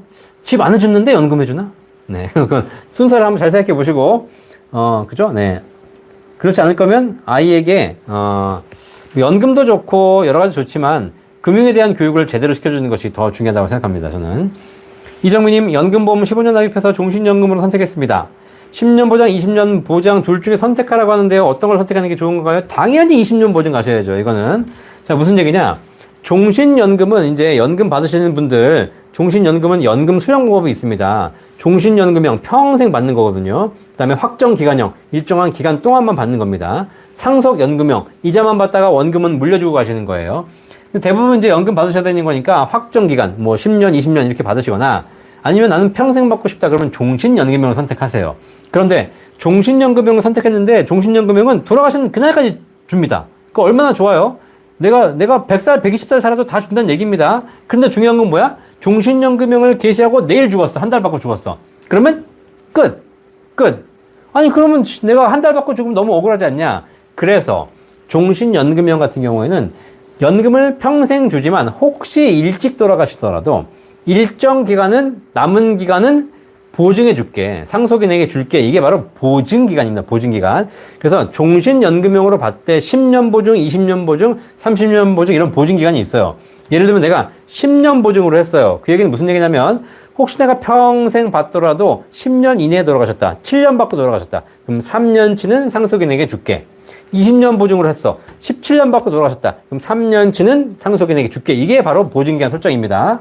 자, 그러니까 보증기간이 짧은 게 좋아요? 긴 게 좋아요? 당연히 긴 게 좋겠죠? 그럼 보험회사는 바보예요? 보증기간이 길면 무슨 문제가 생기겠어요? 많이 계속 보증을 해줘야 되는 거니까 불안할 거 아닙니까? 보험회사 입장에선. 그럼 어떻게 되냐? 10년 보증을 하게 되면 연금액이, 보증기간이 짧으니까 연금액이 높습니다. 대신에 보증기간이 길면 길수록 한 번 받는 연금액이 낮아져요. 이해되시겠죠? 자, 그럼 내가 보증기간이 짧 때 연금액이 많은 걸 선택할래? 보증기간이 길 때 연금액이 낮은 걸 선택할래? 이걸 결정하시는 게 바로 이 질문입니다. 연금, 종신연금을 선택하는데 10년 보장과 20년 보장, 25년 보장, 30년 보장 뭘 선택할래? 자, 그런데 자, 10년 보증과 20년 보증의 연금액 차이가 얼마 안 나요. 얼마 안 나요. 그러면 내가 한 1, 2만 원 덜 받더라도 20년 보증으로 선택하는 것이 현실적으로도 유리하다는 얘기입니다. 이해되시겠죠? 만약에 10년 보증과 20년 보증의 금액 차이가 크다. 그리고 나는 오래 살 자신이 있다. 그러면 많이 받고 보증기간 짧게 해놓으면 됩니다. 어차피 난 오래 살 거니까. 그죠? 네, 근데 그렇지 않으시고 혹시라도 내가 일찍 돌아갈 가능성이 있다. 라고 생각하신다면 10년 보증, 20년 보증은 큰 차이가 없기 때문에 20년 보증 선택하시는 것이 대부분의 연금에서 유리하다는 사실 말씀드리도록 하겠습니다. 김미래님, 61년 1월생으로 개인사업자는 국민연금 감액 여부를 언제 알 수 있을까요? 라고 하셨는데, 네. 국민연금 감액은요, 소득이 생기면 바로 감액됩니다. 네. 그리고 만약에, 소득이 생겼는데도 불구하고 감액이 안 됐다. 나중에 소급당하면 소급. 그래서 앞서 받은 걸 전부 다 환수당합니다. 아시겠죠? 네.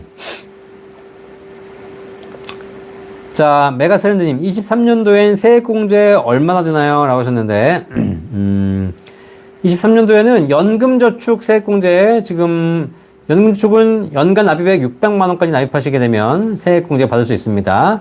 본인의 소득에 따라서 연소득이 5,500만원 이하이신 분들은 16.5% 환급 받으시는 거고요. 초과하시는 분들은 13.2% 환급 받으시겠죠. 납입액 곱하기 13.2.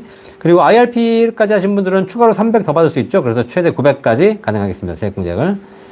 백두사님, 종합소득세 신고 대상입니다. IRP에 1,800만원 적립하였습니다. 6년도에 세액공제를 500만원만 받아도 다른 소득공제 세액공제로 인해 결정세액이 제로입니다. 자, IRP에 1,800만원 적립하였는데 세액공제 500만원 받아도 결정세액이 0이 된다는 분들, 자동으로 700만원 적용되는데 500만원 하려면 어떻게 됩니까? 자, 이거는 뭐 이미 하셨기 때문에 이거를 한번 국세청에 얘기해 보셔가지고요. 홈택스 국세청 전화해 보셔가지고 내년으로 이월할 수 있는 방법이 있을 겁니다. 내년으로. 그걸 참고하셔가지고 올해 못 받은 거는 내년에 이월할 수 있으니까 1년에 한해서 이월할 수 있으니까 그걸 한번 국세청에 문의해 보시기 바라겠습니다. 자, 제카님, 28세 자녀가 제 밑으로 있어서 건보료를 내지 않는데요. 아, 네네, 그쵸? 네. 자녀가 금융이자 수익으로 2027년에 1,000만원이 넘는데 피부경제 탈락돼서 건보료를 자녀가 내야 하나요? 자녀가 금융소득이 생기셔가지고, 네, 피부경제 탈락되시면, 그러면 본인이 내셔야죠. 당연하죠. 네, 소득이 있는 거니까. 뭐, 28세 자녀가 벌써부터 이제 금융소득이 생겼기 때문에 그런 거잖아요. 그죠? 어쩔 수 없습니다. 네. 뭐, 건보료 기준이 그런 거 어떻게 하겠습니까? 네. 최현남님, 감사합니다. 임재환님, 연금박사님 안녕하세요. 만 37세입니다. 개인연금보험 차곡차곡 넣고 싶은데 펀드랑 보험이 있다던데 어떤 걸 선택해야 할까요? 펀드로 선택하는 말이 왜 있었어요? 마지막으로 증권사는 가까운 증권사로 가면 되나요? 증권사마다 연금 조건이 상하나요? 라고 하셨는데, 연금저축펀드, 연금저축인데 연금펀드죠. 상품은 뭐 보험도 장점이 있고 뭐 펀드도 장점이 있습니다. 그래서 그때 상황에 따라 다릅니다. 소득이 있으신 분들은 연금저축으로 통해서 세액공제 받으시는 건데, 그 연금저축 상품이 은행에서 가입하면 신탁, 증권사에서 가입하면 연금펀드, 보험사에서 가입하시면 연금저축 보험이 되겠죠. 그리고 나는 세액공제 받기 싫다. 나중에 연금 탈 때 세금 없이 받고 싶다. 그러면 비과세 연금보험이 있겠죠. 상황에 따라 선택하시면 되겠습니다. 만약에 연금펀드를 선택하신다면 펀드가 좋다라는 건 아니고요. 펀드가 수익을 낼 수 있겠지만 반대로 펀드가 손실을 낼 수도 있기 때문에 그건 꼭 여러분 아셔야 돼요. 펀드가 무조건 좋아요. 이거는 아닌 것 같고요. 증권사는 어디 가셔도 상관없습니다. 뭐 큰 차이가 없고요. 증권사는 연금 조건이 상이하지도 않습니다. 이렇게 보시면 돼요. 연금, 특히 펀드 선택에 있어서 연금 펀드든 무슨 펀드든 증권사는 브로커라고 생각하시면 돼요. 브로커. 예를 들면 내가 이런 질문은 이런 거죠. 내가 연금저축을 가입하려는데 어떤 증권사가 좋아요? 물어보시는 거는 이런 거예요. 내가 신라면을 먹고 싶은데 롯데마트하고 이마트하고 홈플러스 중에 어디 가서 먹는 게 더 신라면이 더 맛있나요? 라고 물어보는 거 똑같은 거예요. 그죠? 똑같아. 증권사는 중간에 브로커일 뿐인 거고요. 어디서 가입하시든 큰 차이가 없고 거기서 계좌만 트시고 결국은 우리가 그걸 통해서 이제 일반 펀드를 사시는 거죠. 네, 그렇기 때문에 증권사별로 차이는 없다라고 보시면 되겠습니다. 뭐 약간 포스증권이나 일반적인 증권사 중에서 수수료가 약간 더 저렴한 것이 있긴 하나 뭐 큰 차이가 없다라고 보시면 되겠습니다. 휴대폰 프로저님 68년생입니다. 30대에 연금 점프한 게 있는데 그 당시에 미납분 일시불로 내야 한다고 해서 부담스러워 못 냈는데 연금 예상 수령이 얼마 안 돼서 미납한 거 모두 내고 연금 더 받고 싶은데 미납한 거에 이자는 계속 붙는 건가요? 라고 하셨는데 네, 이 연금이 어떤 연금인가요? 국민연금인가요? 그죠? 과거에 미납분을 다시 낼 수 있는 경우는 국민연금밖에 없겠죠. 개인연금은 불가능하니까. 일시불로 추후납부 말씀하시는 건데, 추후납부, 이자는 붙지 않습니다. 예, 과거에 미납분 중에서 연체분은 이자가 붙지만, 그렇지 않고, 이제 못 내실 상황에 대해서 납부 예외자가 되어가지고, 안 내신 기간, 그런 경우에는 나중에 추후납부할 수 있거든요. 그러면 지금 68년생이시면 국민연금에 그렇게 나쁜 조건이 아니기 때문에 추후납부 하시면 될 것 같고요. 추후납부 하시면 연금액이 올라갈 겁니다. 그 미납한 것에 대해서 이자를 붙는 것이 아니고요. 그거 물어보시면 미납 금액이 아니라 추후납부 금액이기 때문에 추후납부 금액은 이자가 붙는 개념이 아니라 내가 이번 달 내는 보험료 곱하기 과거에 안 낸 기간으로 내시는 거기 때문에 가능합니다. 늦게 내면 늦게 낼수록 연금액은 조금 덜 올라가겠지만 제가 아까 말씀드렸지만 추후납부는 굳이 일정하실 필요가 없다라고 말씀드렸죠. 그죠? 네. 망고킹고님, 선생님 30대 아들 외국 영주권자 국민연금 한 달만 가입하고 스탑해 누르고 하는데 이렇게 하는 게 좋을까요? 네, 좋습니다. 네, 그렇게 하십시오. 네, 다들 그렇게 하고 있습니다. 네. 문파우지님, 9억 원 이하 1주택자 월세 소득은 비과세인데요. 그러면 건보료와 기초연금 인정액은 어떻게 반영되나라고 하셨는데, 자, 기초연금에는요, 비과세 소득이든 과세 소득이든 상관없습니다. 소득이 있으면 무조건 기초연금이 잡히기 때문에 그러니까 무조건 소득이 있으시면 그것이 과세든 비과세든 관계없이 통장에 찍히는 금액이 있으면 결국 기초연금의 소득이 인정이 돼서 기초연금 지급에 제한이 될 수 있습니다. 건보료는 비과세 소득은 제외한다고 돼 있는데 법에 조항이 있어야 되기 때문에 월세 소득, 비과세 소득은 제외하지 않을 겁니다. 요거는 제가 한번 확인해 봐야 될 것 같습니다. 법에 정해 놓아 있는 건강보험법에 적에 놓아 있는 비과세 소득만 제외하는 건데요. 요거는 월세 소득을 제외하지 않을 걸로 제가 판단됩니다. 제가 한번 확인해 보도록 하겠습니다. 키리머신님, 퇴직연금 전문가가 되려면 어떻게 할까요? 라고 하셨으며, 연금 전문가 되시려면 연금에 대해 공부하셔야죠. 그렇죠? 네. 그럼 제가 연금 전문가가 되실 수 있는 분들을 위한 연금 전문가 과정을 작년에 좀 운영하다가 좀 쉬고 있는데 오늘 봄이 되면 조금 오픈을 해서 연금 전문가들을 육성하는 과정을 따로 개설할 계획입니다. 그죠? 네, 일반인들이 바로 연금 전문가가 되기는 쉽지 않으시고요. 좀 금융업에 종사하시거나 적어도 금융 영업이라든가 금융 상담 일을 좀 하시는 게 더 좋지 않을까? 그런 다음에 천천히 연금 전문가로 가시는 게 좋을 것 같습니다. 연금이라는 게 또 쉽다면 쉽지만 또 굉장히 다양한 상황이 있기 때문에 더 복잡해지는 거거든요. 그만큼 우리 사회는 연금 전문가가 중요해지는 상황이 되어가고 있습니다. 우리나라 연금 전문가 어디 있다? 연금박사 상담센터에 있다. 그래서 여러분들이 연금에 대한 모든 궁금증 있으시면 저희 연금 전문가 찾으시면 된다. 1800-3624 전화 주시면 연금에 대한 모든 궁금증 해결할 수 있고요. 만약에 해결이 안 되는 부분 있으면 저희가 알아서라도 답변해 드리도록 하겠습니다. 배즈크님 반갑습니다. 자, 모두미님, 이전 직장의 퇴직소득 원천징수 영수증이 없다고 합니다. 세무서도 없다고 합니다. 어떻게 해야 이번 직장의 근무연수 확인 가능할까요? 98년 퇴직 후 다른 직장 근무 관계사 전직 후 32년 근무하고 계시네요. 이런 경우 가끔 있더라고요, 이거 어디서 확인하지? 세무서 없을 리가 없는데. 이전 직장은 뭐, 기록이 없을 수도 있고, 뭐, 회사가 없어졌을 수도 있고. 글쎄요, 이거 어디서 확인하는지 모르겠네요. 세무서에는 있어야 되지 않을까요? 네. 근무연수 확인. 근무연수 확인. 이거 어디서 갖고 있을지 잘 모르겠네. 이거 어디 근로복지부는 가야 되나? 한번 찾아보시기 바라겠습니다. 이건 저도 잘 모르겠네요. 베제크님, 노후에는 연금이 최고입니다. 감사합니다. 김볼링님, 2023년 10월 국민연금법 개정 예정으로 알고 있습니다. 10월에 안이 나온다는 것이고요. 뭐 개정은 아마 연말이나 내년쯤 돼가지고 2025년 정도부터 시행이 되겠죠. 아무래도 불리한쪽으로 개정될 것이라고 예상됩니다. 국민연금 추납연금법 개정 전에 하는 것이 유리하겠죠? 라고 하는데 국민연금 추납을 현재 손본다는 얘기는 안 나오고 있습니다. 그쵸? 네. 그리고 추납제도를 손볼 수가 없어요, 사실. 왜냐면 그러면 지금 앞으로 추납할 사람들에게 상대적으로 불리해지기 때문이죠. 정말 옛날에 할 사람들은 다 해먹고 지금 이제 젊은이들이 나중에 추납하려고 하니까 그때는 다 없어져 버리고 이러면 안 되기 때문에 지금 추납은 더 이상 개정은 안 될 겁니다. 얀연이님 다시 보기 해주시고요. 베지크님 감사합니다. 가르선님, 연금 소식이 요즘 안 좋은데요. 이미 가입 중인데 국민연금 계속 내야 할까요? 받을 수 있나요? 라고 하셨는데 나이 드셨다면 50대 이상이시면 국민연금의 수혜자고요. 그 다음에 젊으신 분들이라면 뭐 국민연금이 약간 좀 혜택이 좀 줄어드시겠죠. 뭐 이거 의무가입이기 때문에 어쩔 수 없는 거 아닙니까? 이미 가입 중이시라면 한번 좀 생각해 보시고요. 네. 그죠? 네. 근데 어쨌든 뭐 나이가 좀 있으시다면 이미 가입 통해서 국민연금 확보하시는 것이 좋을 거라고 생각합니다. 뭐 국민연금은 그나마 아직까지는 낸돈 대비 가성비는 좋으니까. 오케이 편님. 박사님 새해 복 많이 받으세요. 새해는 더 건강하시고 감사합니다. 일시불 연금 생각하는데 좋은 회사 추천 부탁드립니다. 일시불 연금 좋은 회사 지금 우리 편 오케이님이 어떤 상황이신지 보셔야 되기 때문에 상담이 필요하거든요. 저희 연금박사 상담센터 1800-3624로 전화 주시면 전문가들이 상담해드리고 좋은 회사 좋은 상품 추천해드리도록 하겠습니다. 뭐 기본적으로 지금 몇 군데 회사가 있기 때문에 딱 정해져 있긴 한데요. 그렇죠? 일단 그래도 구체적인 상담이 필요하다라고 보시면 되겠습니다.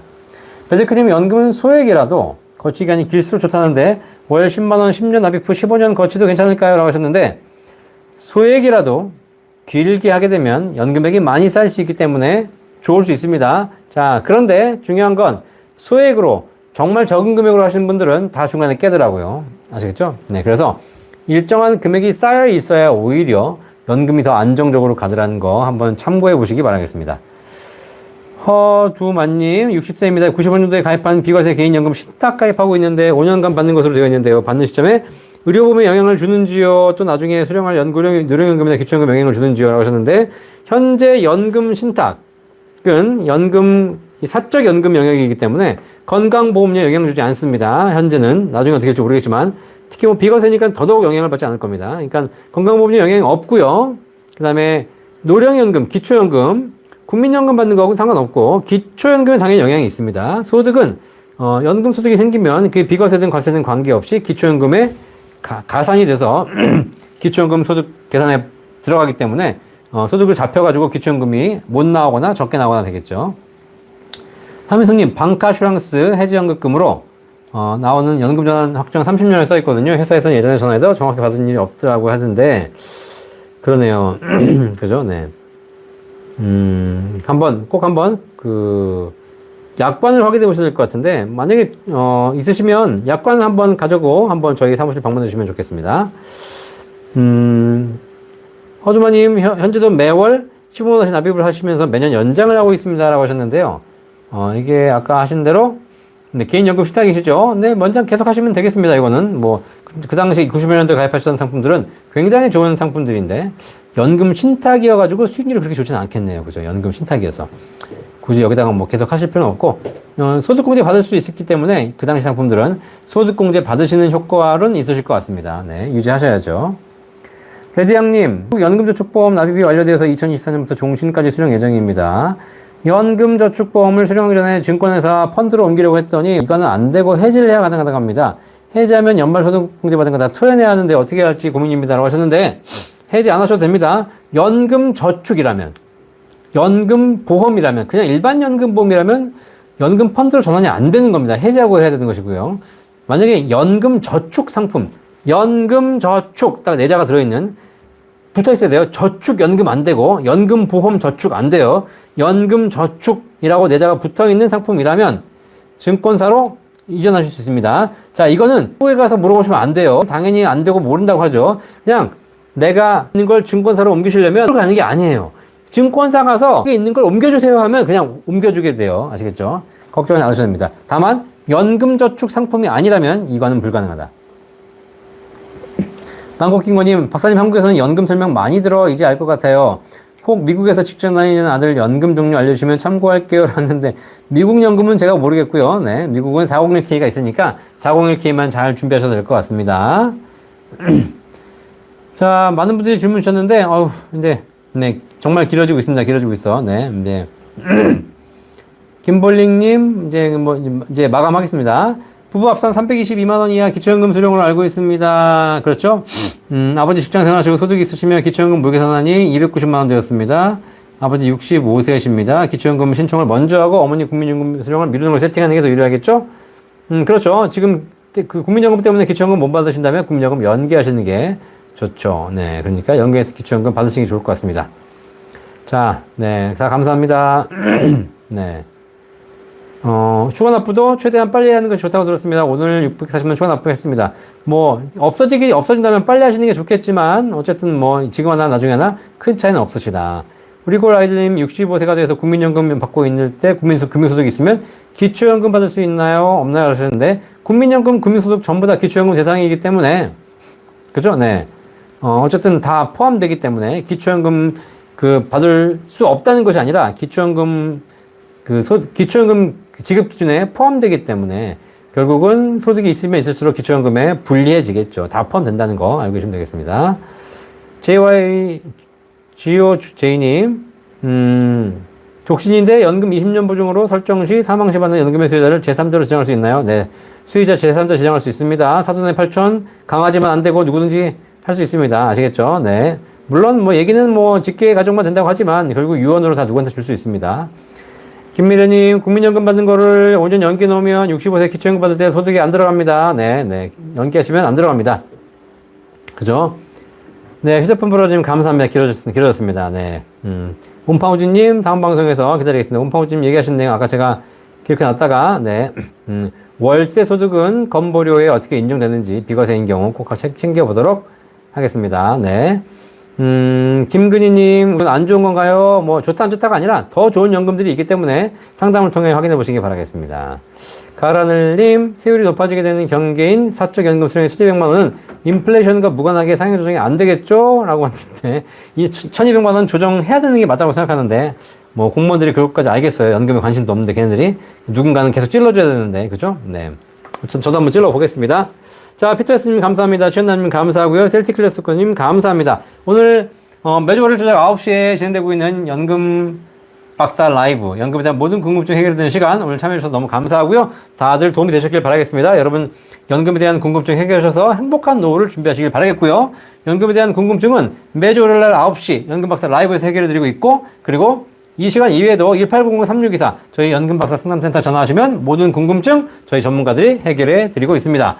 걱정 마시고 제가 이 몸이 다한 날까지 매주 월요일 9시 여러분 찾아뵐 테니까 걱정 마시고 연금에 대한 모든 궁금증 해결하시고 여러분 주변에도 많이 홍보해 주시기 바라겠습니다.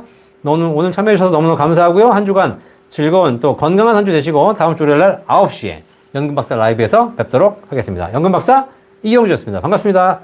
감사합니다. 네.